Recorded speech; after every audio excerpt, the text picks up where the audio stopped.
안녕하세요. 오늘 발표는 어떻게 보면 제가 발제를 드리는 거고요.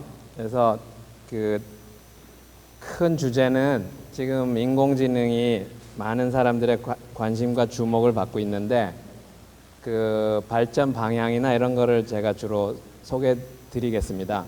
그리고 후반부에 가서 이런 발전이 향후 어떻게 갈 수 있는지에 대한 여러 사람들의 예측이나 이런 거를 살펴보고 그거에 대비할 수 있는 여러 가지 안에 대해서 아마 저희가 토론을 해보면 좋을 것 같습니다. 여러 가지 긍정적인 부분도 많이 있지만 부정적인 부분에 대해서도 논의하시는 분이 많고 특히 인문사회과학적인 관점에서 그런 것들을 미리 저희가 논의하는 게 필요할 것 같습니다. 그래서 인공지능은 사실은 사람처럼 똑똑하게 생각하고 사람처럼 행동하는 그런 똑똑한 기계를 만들려는, 컴퓨터를 만들려는 시도였고요. 이런 연구 분야가 형성된 거는 1956년입니다. 그러니까 지금부터 거의 60년 전에 벌써 56년을 생각해 보시면 이제 컴퓨터라는 게 처음 발명돼 가지고 한 40년대 주로 디지털 컴퓨터가 나오기 시작했으니까 한 10년 정도 지나 가지고 이 컴퓨터를 가지고 사람을 흉내낼 수 있겠다고 사실은 상당히 앰비셔스하게 생각한 연구 분야고요. 근데 결국은 사람의 마음이나 지능을 흉내내는 기계를 만들고자 했는데 사실은 사이언스 관점에서 사람의 마음을 연구한 게 불과 100년이 안 됩니다. 자연과학적으로, 과학적으로 연구한 게. 그래서 왼쪽이 보시면은 이 자료가 사람의 마음, 특히 심리학, 인지과학 관점에서 언어학도 포함할 수 있고요. 이런 관 철학 물론 포함됩니다. 연구 방향이었고 오른쪽이 인공지능 관점에서 인공지능 한 1950년대 이제 컴퓨터 발명되면서 시작되는데 그때 인지과학이 1950년대 인지과학 흐름하고 인공지능의 발전하고 사실은 서로 상호 작용이 많이 있습니다. 그래서 컴퓨테이셔널리즘 내지는 커그니티비즘이라고 하는 새로운 방향이 1950년대 시작됐고 그거에 어떻게 보면 컴퓨터 모델링 아니면 기계화 이런 것들이 인공지능이라고 볼 수 있을 것 같습니다. 그래서 마음만을 생각했는데 처음에는 그 다음에 브레인이 중요하다는 것을 깨닫고 마음이 뇌에서 나오는 그것을 잊어먹고 있었죠 잠시. 그래서 그거를 강조하는 게 커넥셔니즘인데 인지과학에서 연결론적인 논의입니다. 그런 관점에서 보면 인공지능은 신경망 연구가 1986년을 기점으로 해서 시작됩니다. 지금 다시 한 30년이 지났는데 최근에 인공지능이 지금 화두가 되는 것 중에 하나가 큰 거 딥러닝인데 딥 뉴럴 네트워크 역시 신경망 계열입니다.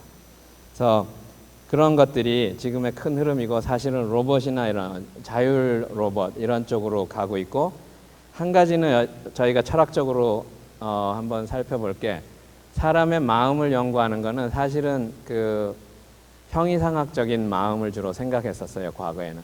근데 점점 인지과학이나 신경과학의 발전 그 다음에 기술적으로는 로봇의 발전 이런 걸 통해서 점점 마음뿐만 아니고 바디가 몸이 같이 중요하고 감성이나 이런 것도 몸에서 나온다고 많이 볼 수 있죠.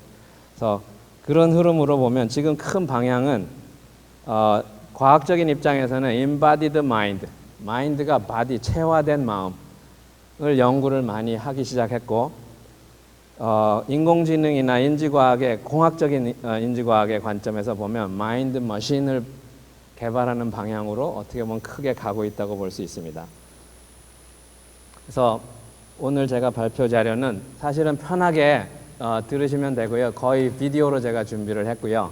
최근에 인공지능의 흐름을 샘플링 할 수 있는 방법으로 비디오를 보여드릴 거고 후반부에서 왜 지금 그러면 인공지능이 지금 이슈가 많이 되느냐 제가 again이란 말을 썼는데 왜냐하면 30년 전에 사실은 이런 큰 이슈가 인공지능이 한번 붐이 있었습니다.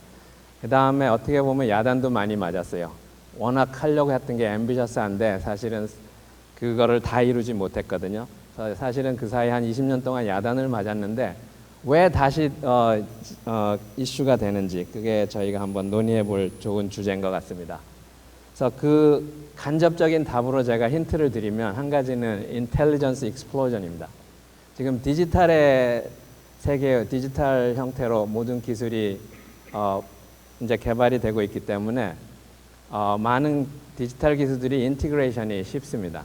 그래서 구글 무인 자동차가 예를 들면 IBM 왓슨 같은 날리지 베이스를 갖춘 시리와 같은 대화하는 어시스턴트를 갖추고 구글 자동차를 타고 달리면 그게 어떤 걸로 가는지 그 시엠리스하게 인티그레이션 될 수 있어요. 디지털의 특성이에요. 그래서 지능이 폭발적으로 기계 지능이 증가할 수 있다는 거고 그거에 대해서 한번 논의를 해보면 좋을 것 같고요. 그게 어쩌면 오늘의 제가 발표드릴 거의 중심 주제일 것 같습니다.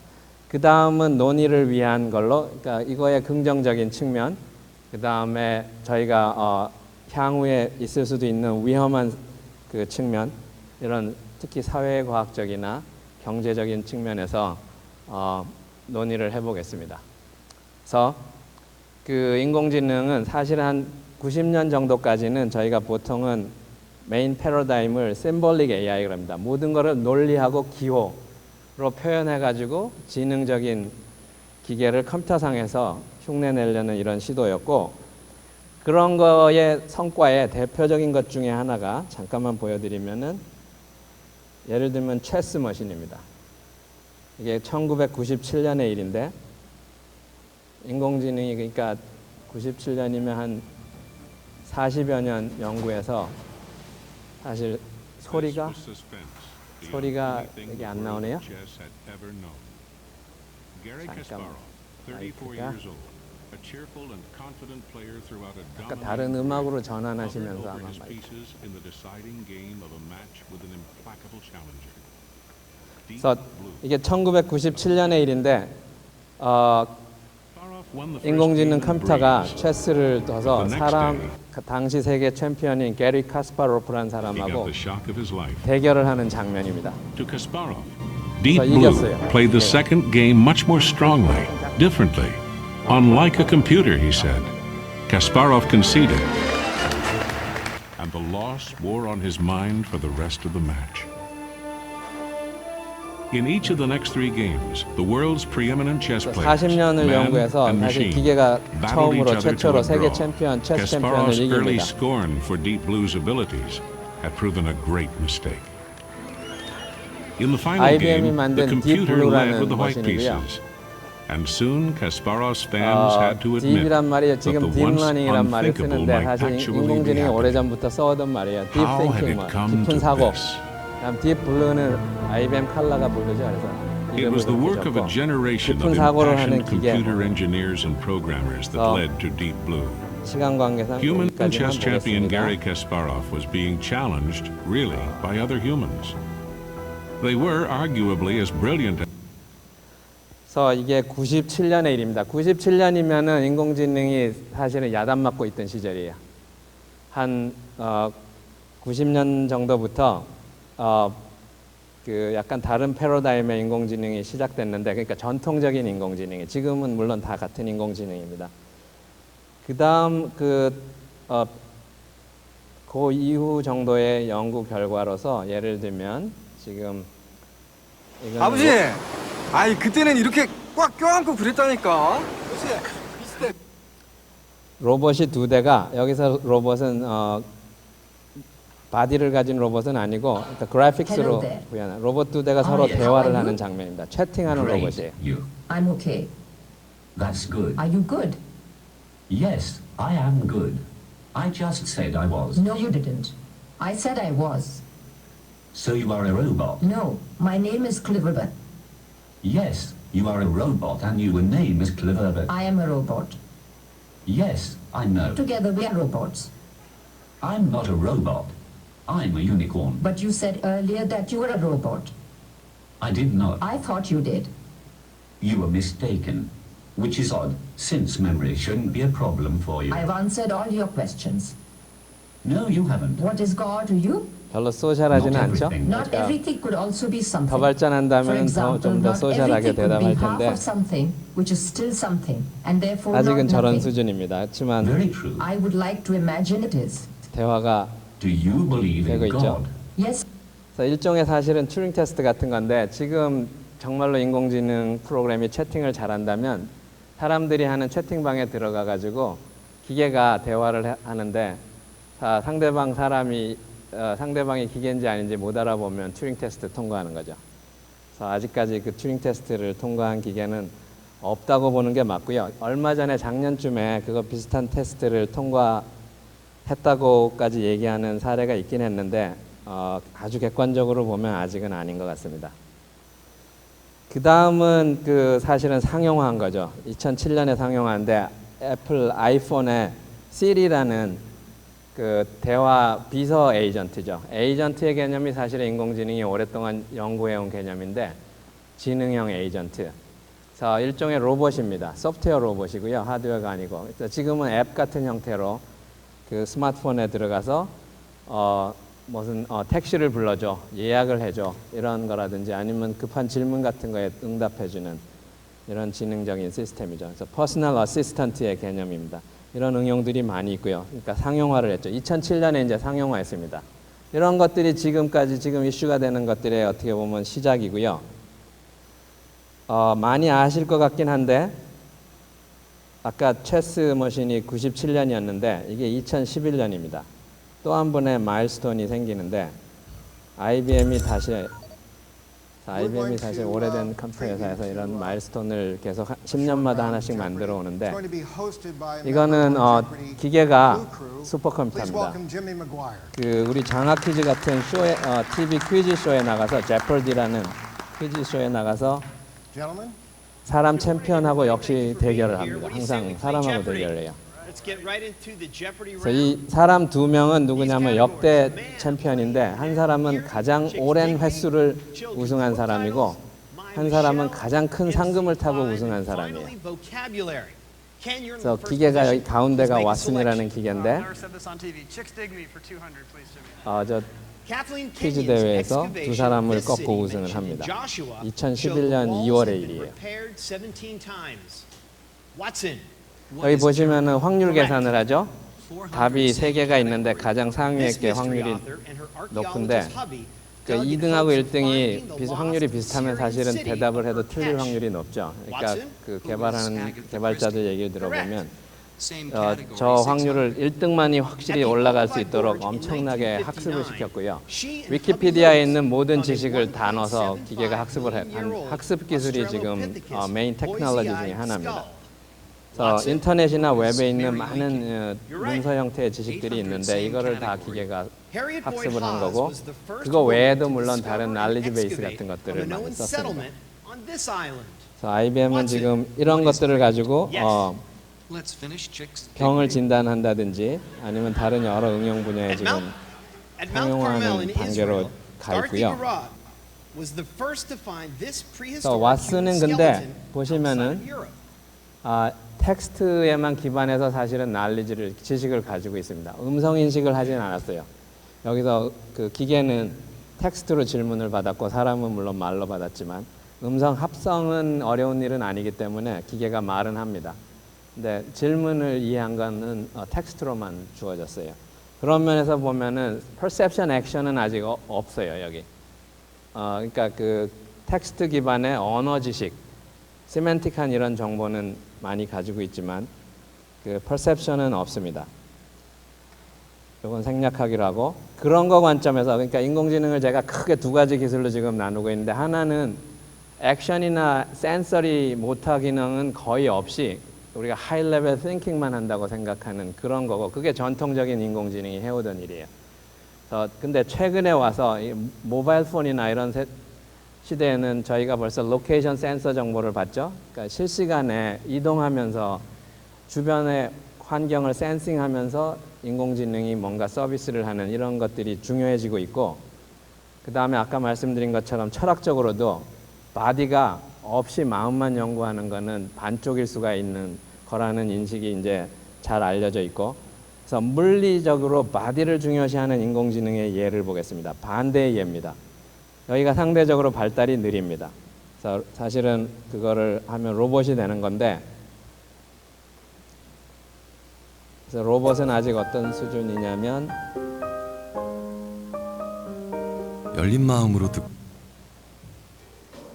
이거는 그 불란서에 있는 알데바란이라는 회사에서 만드는 로봇입니다. 제가 이걸 개인적으로 선전하는 건 아니고 사실은 그 스테이트 오브 디 아트를 아시는데 도움이 되는 조그만 아이만한 크기의 작은 인형 같은 로봇이고요. 다양한 센서가 달려서 여러 가지 지금은 연구용으로 주로 쓰입니다. 아니면 로봇 축구 대회 같은 걸 할 때 축구하는 로봇으로 쓰입니다. I know. Hi, Paul. How are you today? Fine, thanks. 대화를 하고 언어로 Are you ready to do some work this morning? Sure. You say you love me. 음성 인식 같은 거를 음성 인식기를 달아야 되겠죠. 제대로 인식하는 건 여기 약간 컨셉 비디오입니다. You say you love me. 그러니까 저 로봇 바디만 있다고 보시면 되고 저기다가 여러 가지 퍼셉션, 액션, 지능 이런 것들을 학습 기능 이런 것들을 넣는 연구가 지금 활발히 진행이 되고 있고요. 물론 기본적인 것들은 어느 정도 많이 발전하고 최근에 상당히 급격하게 발전하고 있습니다. Catch it. 비디오가 제가 여러 개가 있으니까 이 정도로만 하고 더 작은 로봇으로 연구용으로 주로 씁니다. 그 다음에 하나는 벤처 회사가 만든 로봇인데 이거는 사람 크기입니다. 정확한 사람 크기고 가격이 좀 가격이 비쌉니다. 4억입니다. Have you ever really wanted a beer? 윌로 가라지라는 벤처에서 사실은 이 회사가 최근에 없어졌는데 다른 걸로 분사해서 At Willow 그래서 Garage. 전형적인 지금 AI 벤처가 하는 일을 한번 보실 수 있으세요. We built a web interface that 스탠포드 has a 대학 menu of 옆에 a number of 있던 different 윌로 beers that you 가라지에서 can 만들던 select. 로봇이고 Once you select PR2라는 the beer of your choice, 퍼스널 you 로봇 place it in 우리 the 집에 beer bucket, PC가 한 대씩 있는 and then 것처럼 select a 훗날 location of your 그 choice for the robot to PR drive to. 개인용 Once those two 로봇이 things 한 are 대가 있을 completed, 거라고 you simply 생각하고 click the 가정에서 big beer me button, 일을 여러 가지 도와주는 여기 잘 보실 거는 In this 6배속이에요. process, the robot goes to the 속도가 fridge, 6배로 해서 detects 저 the handle of the 정도입니다. fridge and 그러니까 opens 얼마나 it, 느린지는 looks inside 잘 of the fridge and uses its cameras to detect what kinds of beers 왜냐하면 are 이거는 지각 행동을 다 컴퓨터가 하기 때문에 상당히 If the 시간이 beers 아직 you've 좀 selected are 걸립니다. not available, 속도가. the robot 그래서 will 물론 저 inform you that 속도만 your choice 향상하는 is 건 not 뭐 available 큰 at 문제가 this time. 아니고요.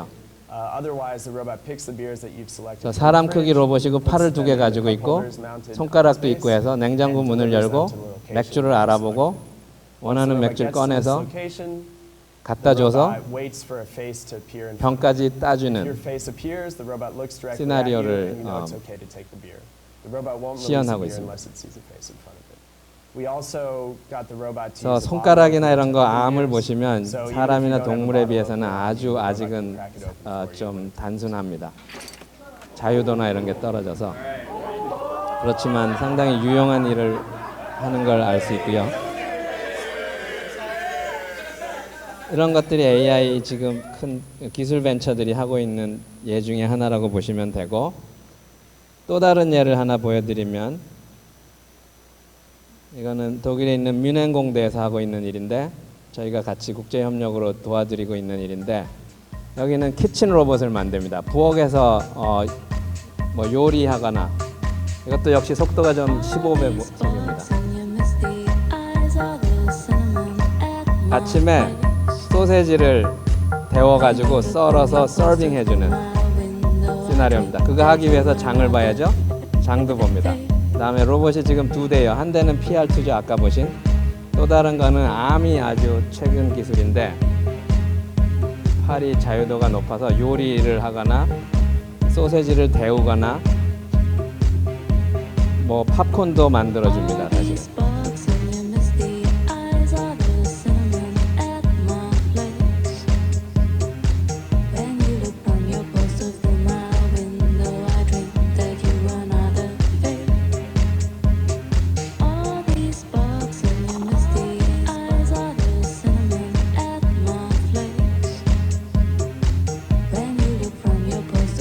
시각 기능이나 이런 것들이 아직은 사실은 사람이나 동물에 비해서는 상당히 약하고요.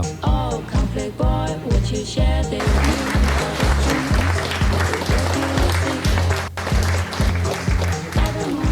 이런 것들이 있고 두 대의 로봇이 협력을 할 수도 있겠죠. 이런 것들이 최근에 연구되고 있습니다. 그 다음에 하나는 상용화된 버전인데 최근에 상용화된 버전입니다.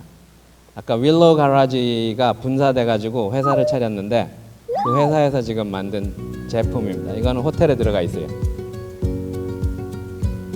아주 최근에 호텔에서 예를 들면 내가 타월이 더 필요하다 그러면 타월 갖다 주세요. 그러면 이 로봇이 딜리버리 해주는 겁니다.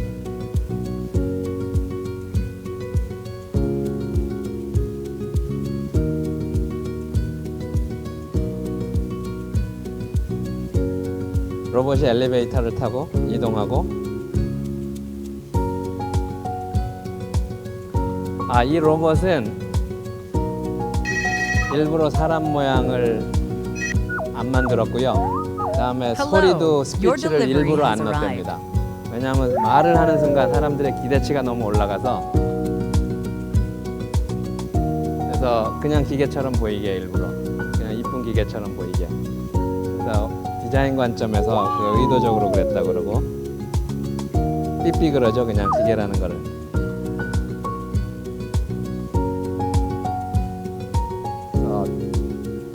정말로 아주 특정 목적으로만 그 필요한 물건, 뭐 치약 칫솔 같은 게 필요하면 그것만 딜리버리 해주는 이런 용도로 만든 상용화한 예입니다. 그래서 이런 것들이 지금 보시면은 바디는 많은데 아직 지능이나 이런 거 물론 플래닝 계획 같은 걸 합니다. 어느 호텔에 어느 방을 가려면 어떤 경로를 가야 되는지 이런 계획 같은 거는 하는 지능은 있는데 우리가 흔히 생각하는 그런 지능은 아직 상대적으로 없다고 보는 게 맞고요.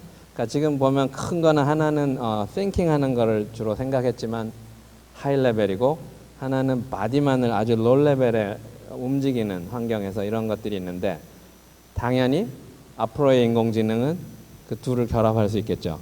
그래서 정말로 우리가 철학적으로 얘기하는 embodied mind 아니면 extended mind 확장된 마음 이런 것들을 구현하는 스마트 머신 이런 것들이 지금 오기 시작하고 있고 그런 예 하나로 아시겠지만 구글 무인 자동차 같은 게 이제 생활에 다가오는 시작이 됩니다. 그래서 구글이 2009년에 무인 자동차를 발표했고요. 그 전에 물론 그 무인 자동차 대회가 있었습니다. 그런 데서 우승한 팀들이 여럿 있었는데 그 우승한 팀 스탠포드 AI 랩 교수인데 구글의 연구년을 가서 사실은 한 3년 동안 비밀 프로젝트에서 구글이 무인 자동차를 발표했습니다. 2009년에. 그래서 분명히 AI 기술은 맞고요. 왜냐하면 AI 랩에 있는 사람이고 머신러닝 이런 기술을 썼고 사실은 저랑 같이 연구하던 사람입니다. 같은 랩에서 독일에서. 이게 엔지니어링이 많이 들어가겠지만 분명히 인공지능 기술입니다. 지금 보시면은 손을 놓고 운전하고 있죠. 물론 지도에 의존합니다. 상당히 지도에 의존하고.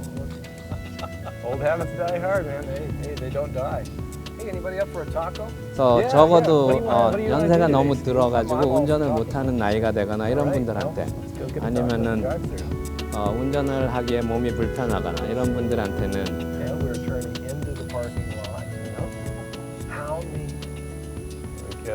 큰 도움이 되는 기술이고요.